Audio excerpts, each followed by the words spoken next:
Les émotions. Il n'y a rien de plus universel et de plus personnel à la fois. Imaginez-vous, vous voyez quelqu'un qui gagne la médaille d'or aux Jeux Olympiques. On peut tous ressentir de la joie pour elle ou pour lui. Mais est-ce qu'on peut réellement ressentir la même joie que lui, à ce moment précis? Cette intensité de joie qui représente l'accomplissement d'une vie, des années de travail et de sacrifice? Probablement pas. Dans notre histoire d'aujourd'hui, c'est un autre type d'émotion qu'on va expérimenter. La survie éveille en nous des instincts que nos trains de vie actuels ont tendance à balayer d'un revers de la main. Aujourd'hui, on va tenter de décoder, de comprendre, à travers cette histoire vraie et glaçante, l'état d'esprit de ces personnes, qui sont au final comme vous et moi, et qui ont vu, en une fraction de seconde, leur monde basculer en plein milieu de l'océan Atlantique. Avec cette question qui reviendra sans cesse dans vos têtes. Qu'est-ce que moi, j'aurais fait ? Notre histoire aujourd'hui est celle de Deborah Kiley, une Américaine née au Texas en 1958. Très jeune, elle découvrit sa passion pour la voile. Et en 1981, alors âgée de 23 ans, elle est la première femme américaine à remporter la prestigieuse course Whitebread Around the World, une course nautique de plus de 70 km qui fait le tour du globe. Un an plus tard, à l'automne 1982, Debbie... on va s'attacher à elle, et moi je donne toujours des surnoms à mes potes. Debbie vit dans le Maine, travaille comme serveuse, a $3 en poche et n'a qu'une seule envie, c'est de retourner naviguer sur l'océan. Elle a donc été tout naturellement au port et elle a collé une affiche. Sailor Woman Experience, à la recherche d'un job. Et voilà que quelques jours plus tard, un gars l'appelle pour lui proposer un job de skippeuse à bord d'un voilier. Et oui, notre histoire va commencer par prendre place à bord du Trashman. Un voilier de luxe de 17 mètres de long qui appartient à un millionnaire.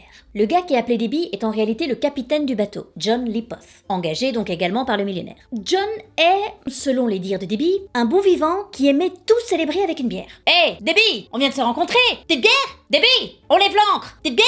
Debbie, j'ai vu une vague. Petite bière? Je suis la seule à capter que le capitaine était alcoolique. Le job de skippeuse qu'il proposait à Debbie consiste à amener le bateau en Floride chez son nouveau propriétaire. Pour résumer le trip, ils démarreront de Bar Harbor dans le Maine et il leur faudra 6 jours de voyage pour atteindre Fort Lauderdale en Floride. Mais ils ne seront pas seuls dans ce voyage. Debbie a demandé à son pote Brad Cavanaugh, qui sait également naviguer, de les rejoindre. Enfin, pour terminer cette bande, on a Meg Mooney, qui est la copine du capitaine, et qui sera la seule personne à bord à n'avoir aucune compétence en navigation.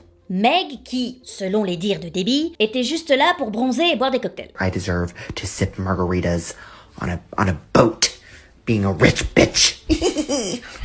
Debbie est celle qui a le plus d'expérience à bord. Plus tard, dans une interview, elle raconta qu'elle adorait naviguer parce qu'en réalité, tu bosses avec la nature. Tu ne deviens plus qu'un avec cette force. Yes, Deb. Les océans sont bien une force et ils demandent à être respectés. Pourtant, tu es monté à bord d'un voilier qui s'appelle le Trashman, l'éboueur. Alors que, comme dirait l'autre, You have to respect the sea.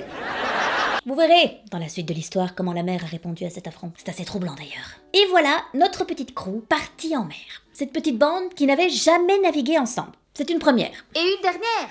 En 2022, on peut tuer les gens qui spoilent, j'espère que t'es au courant. Le Trashman a donc commencé son voyage. Et sa première halte sera Annapolis dans le Maryland. Oui, parce que je vous ai menti, la petite bande, la banda, n'est pas encore au complet.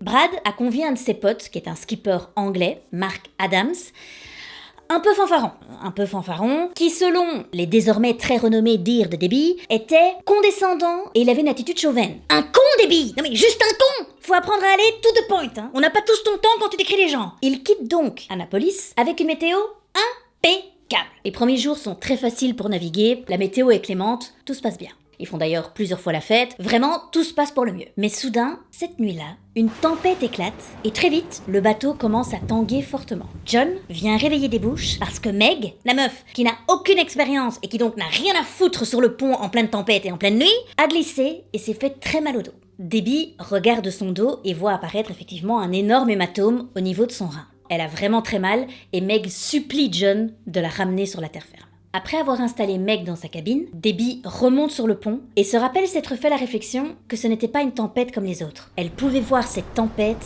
dégénérer de minute en minute. Les vagues, qui généralement par temps calme font 2 mètres de haut, passent très vite ici de 6 mètres à 12 mètres pour finalement atteindre les 15 mètres de haut. Alors qu'elle commence à s'inquiéter, elle entend Mark qui est à la barre et qui est en train de crier « Wouhou !» C'est lui qui gère le bateau, et il est de toute évidence bourré. Ça fait beaucoup d'alcooliques sur un même bateau, je trouve. Ah, il revenait d'une fête, ok. Margaritas on a boat, being a rich bitch. On peut savoir ce que faisait le capitaine dans tout ce merdier? Eh bien, John avoue à Debbie un petit problème. Léger, Rien du tout. Je n'ai pas les cartes de navigation. Je les ai oubliées, donc je sais pas où on est. What did he say? Alors, je cite Debbie Debbie Dab Dab, personne ne fait cette erreur. Même pas quelqu'un d'inexpérimenté. On n'oublie jamais les cartes de navigation quand on prend la mer. C'était un autre signe qui n'était pas préparé à ce voyage. Oh, je pense pouvoir affirmer qu'il y avait beaucoup d'autres signes avant, Déborah. On est sur un bateau! Des bières! Je suis capitaine! Des bières! John, bourré, appelle les gardes-côtes en leur disant qu'il leur faut des informations sur leur position pour pouvoir rejoindre la côte. À ce moment-là, sur le pont, les vents atteignent 80 à 100 km/h. Donc les premiers dégâts commencent à apparaître sur le voilier. Quelques minutes plus tard, c'est le coup de théâtre, la voile lâche, et très rapidement après, c'est le moteur qui lâche à son tour. Plus de moteur, ce qui veut dire que ce n'est plus qu'une question de temps pour que les batteries tombent en rade et que donc ils ne puissent plus communiquer via la radio avec les gardes-côtes. Concrètement, ils sont à la dérive, en plein milieu de l'océan Atlantique, dans une tempête tropicale. John décide alors de prendre une décision importante. Il va envoyer un SOS, ce que Mark prend très mal. Un navigateur se débrouille toujours seul, ok? Et un navigateur est sobre également. Les règles de votre code de marin, c'est un petit peu à l'avenant, j'ai l'impression. Et épargnez-moi votre attitude condescendante et chauvine, ok? Et ton incapacité à comprendre cette phrase prouve que t'es un con, Mark! Mais, étonnamment, Debbie est aussi un petit peu choquée de la décision de John. C'est la première fois qu'elle se trouve sur un bateau qui doit demander de l'aide, et je cite « It's like giving up ». Je dirais « It's like being smart », moi, mais je me trompe peut-être. Qui l'eût cru? C'est l'alcoolique qui a le plus les pieds sur terre, dites donc. Debbie, débouche. Le truc vient de virer en ouragan. Il vous faut quoi de plus? Alors on range l'ego dans la poche, et on le ressortira quand on aura touché la terre ferme. Et vu comme c'est parti, tu devrais pas le ressortir tout de suite. Pendant ce temps-là, Drunk Captain John discute avec les gardes-côtes qui lui disent « On va envoyer un avion qui va déterminer votre position ». Donc là, quelques heures plus tard, ils entendent effectivement un avion qui les survole et qui après redisparaît dans la tempête. À ce moment-là, Debbie et Brad se relayent depuis plus de 13 heures à la barre et en entendant l'avion, ils se disent « Bah c'est bon, on va venir nous chercher, let's take a nap ». Cet appel d'urgence a en réalité été le pire truc. Ça les a complètement relâchés à un moment où il fallait pas du tout être relâchés. Bon, après vous allez me dire que sans voile et sans moteur, c'était quasiment impossible de naviguer sur ce voilier. Mais enfin quand même, Brad dormait, Meg dormait, John dormait, maintenant Debbie dormait, Brad dormait aussi. Le voilier prend une énorme vague pour au final tomber littéralement en chute libre sur son flanc. Là, les vitres explosent et l'eau commence à s'engouffrer dans le voilier. Brad réveille Debbie, il faut vite sortir. Le bateau est en train de couler. Debbie se dirige vers le pont. Quand elle passe à côté de la cabine de commande, elle voit John qui est en train de crier « Mayday, Mayday » à la radio. Et quand elle arrive enfin sur le pont, elle a l'impression de voir toute la scène au ralenti. Il fait tout gris, il pleut des cordes, les vagues sont énormes. C'est une scène d'apocalypse. Et surtout, elle voit qu'aucun bateau n'est là pour les secourir. Le bateau coule et il coule très vite. Elle sait que dans quelques minutes, il sera au fond de l'océan Atlantique. Elle comprend qu'elle n'a pas d'autre choix et elle saute à la mer. Pendant ce temps-là, Matt galère à détacher les sécurités de la malle qui contient le raft de survie et le matériel de survie. Bah oui, bourré, en pleine tempête tropicale avec des vagues de 15 mètres, bon, je peux comprendre le challenge. Mais pendant qu'il galère, Brad, de son côté, choisit de s'occuper du simple raft gonflable. Alors, je ne suis pas experte en survie, et dans la panique, on fait parfois des choses étranges. Mais la banda, est-ce qu'on n'aurait pas pu envisager l'inverse? Parce que là, j'ai quand même l'impression que mettre le gars bourré en charge de la survie, on est à contresens. Bon, finalement, Brad saute avec le raft. Mark finit par balancer le raft de survie et la mallette à l'eau. Là, le raft de survie se déploie, mais Mark n'arrive pas à le retenir et il le lâche. When I taste tequila, baby, I still see you. Swearing on the Bible, baby, I never leave you. I remember how bad I need you. When I taste tequila. Alors, qu'est-ce qu'il y avait dans ce raft? Un système de localisation qui peut être intercepté par des avions, des filtres à eau, des rations de survie, des miroirs pour signaler sa position, des hameçons, il y avait peut-être même Mike Horn dans ce raft. On est à ce niveau-là. Et dans l'autre raft de Brad, il y a quoi? 4 lettres, comme ce qui va vous arriver promptement. M-O-R-T. Après quelques minutes, John, Brad, Mark et Debbie, qui sont toujours accrochés au raft, se rendent compte que Meg n'est pas là. Meg est en effet restée accrochée au cordage du mât principal du bateau. Elle appelle au secours, mais elle est tétanisée. Debbie sait qu'elle n'a pas leur connaissance de la mer, elle ne sait pas comment observer les vagues et les prendre au bon moment pour se laisser porter vers le raft. Si Debbie ne va pas l'aider, elle va mourir. Debbie part sauver Meg, mais elle doit faire attention car le bateau est sur le point de couler. Or, quand un gros bateau coule, il a tendance à créer un effet de succion qui va aspirer tous les objets autour. Tu as travaillé dans la marine? Non, mais j'ai vu Titanic. En arrivant près de Meg, Debbie se rend compte que les cordages et le mât principal ont entaillé la jambe de Meg jusqu'à l'os. Elle perd énormément de sang, mais malgré ça, elles parviennent à rejoindre le Zodiac et à s'accrocher. À ce moment-là, ils pensent toujours être secourus. Les gardes-côtes arrivent, ça ils en sont sûrs. Bon, en attendant, les voilà à la merci des vagues et du vent, en plein milieu d'une tempête tropicale, accrochés à un raft qui fait 1,50 m sur 3 mètres, en plein milieu de l'océan Atlantique, sans rien. Il y a un point positif, un seul. C'est qu'ils se rendent très vite compte que l'eau est chaude. Ils sont en réalité en train de dériver sur le Gulf Stream, un courant océanique chaud qui prend sa source en Floride pour ensuite se disperser dans l'océan Atlantique. Là, on est fin octobre, il est à 24 degrés. Si notre bande n'était pas sur ce courant, l'eau aurait été à 12 degrés et ils seraient tous morts dans l'heure. Par contre, même si l'eau est chaude, le souci c'est qu'ils sont frappés par des vents qui vont jusqu'à 150 km/h. Ils décident donc de retourner le raft et d'aller en dessous. Ils restent alors entre la surface et le raft et ils essayent de bien se concentrer pour se réchauffer les uns les autres. Et ils vont rester là pendant plus de 18 heures. Sauf Meg, qui n'y arrivait pas parce qu'elle était très claustrophobe. Pardon ? Meg n'a aucune compétence utile depuis le début ? C'est pas faux. Après ces longues 18 heures, ils sont tous exténués. Ils décident donc de retourner le Zodiac. John, Brad et Meg montent à bord du raft, tandis que Debbie et Mark, eux, ils restent dans l'eau. Ils doivent encore lutter avec les vents, mais au moins, ils veulent profiter encore quelques instants de l'eau chaude du Gulf Stream. Mais tout à coup, Debbie sent un kick sur sa cuisse. Mark, tu peux éviter de me choquer ? Il a encore l'énergie d'être con celui-ci, hein ? Mais je ne te frappe pas, Debbie. Moi, je suis en charge exclusivement de perdre au large notre seule chance de survie. Tu t'en rappelles quand même ? Debbie décide alors de mettre sa tête sous l'eau, où elle aperçoit plein de corps en forme de torpilles qui foncent dans tous les sens. Requins ! Ils étaient entourés d'une centaine de requins. Et pas n'importe quel requin. Des requins tigres, 3-4 mètres de long en général. Et qui sont connus pour manger absolument tout ce qu'ils trouvent. Ils sont d'ailleurs surnommés comment ? Les éboueurs des mers. Quoi ? The Trashmans, s'il vous plaît. Vous pensez encore réellement que c'est un hasard que ce soit ce type de requin-là ? Elle a été déshonorée. Et elle réplique : écoutez, n'oubliez jamais. Respect the sea. Bon, à noter évidemment que les énormes quantités de sang que perdait Meg n'ont évidemment pas aidé, en sachant que certains requins peuvent détecter du sang en raison d'une part par million dans un rayon d'environ 400 mètres. Autant vous dire que s'il avait fallu donner un nom à leur raft, on serait parti sur Apéro Shark. En revanche, question sans réponse, on ne sait pas pourquoi les requins ne les ont pas attaqués la nuit précédente quand ils étaient tous dans l'eau. I guess we never know. À ce moment-ci de l'histoire, vous vous interrogez peut-être, ils croient encore que les secours vont arriver ? Mais il y a plus de 100 requins en dessous de leur cul. Évidemment qu'ils ont perdu tout espoir.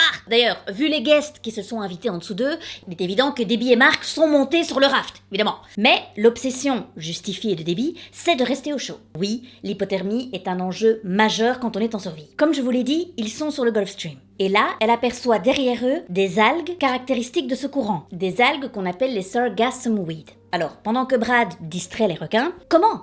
Je sais pas, en leur balançant des ongles de pied, écoutez, je sais pas tous les détails. Debbie, quant à elle, va collecter une montagne d'algues pour qu'ils puissent se couvrir et rester au chaud. Il se crée une sorte d'isolation. Mais pour combien de temps ? Tout le monde est très déshydraté. La tempête est enfin finie, mais les requins sont toujours là. 5 personnes, c'est un petit peu trop pour ce raft. Du coup, il faut régulièrement retirer l'eau qui s'accumule dans le raft. Une eau qui est un mélange d'eau de mer, de sang et d'urine. Bon là, c'est plus Apéro Shark, c'est tout le menu gastro. Ah bah les mecs sont au resto et ils payent pas l'addition. Évidemment qu'ils restent. Après une journée très éprouvante, sans eau et sans nourriture, je précise qu'ils n'ont aucun moyen de se protéger du soleil et qu'ils ont partout sur la peau des infections à staphylocoque. Quand on parle évidemment d'infections à staphylocoque, Meg, qui a une plaie béante, est encore plus à risque. D'ailleurs, sa plaie s'infecte beaucoup et elle se sent de plus en plus mal. Ils entament éreintés leur 3e nuit de survie et ils parviennent, tant bien que mal, à s'endormir. Mais soudain, en plein milieu de la nuit, Brad et Debbie se réveillent parce qu'ils entendent des bruits bizarres. Ils réalisent alors avec stupeur que John et Mark sont en train de boire de l'eau de mer et en très grande quantité. On avait trop soif. Non, non, non, non, non, non, non, non, non, non. Tout le monde sait qu'on ne boit pas de l'eau de mer.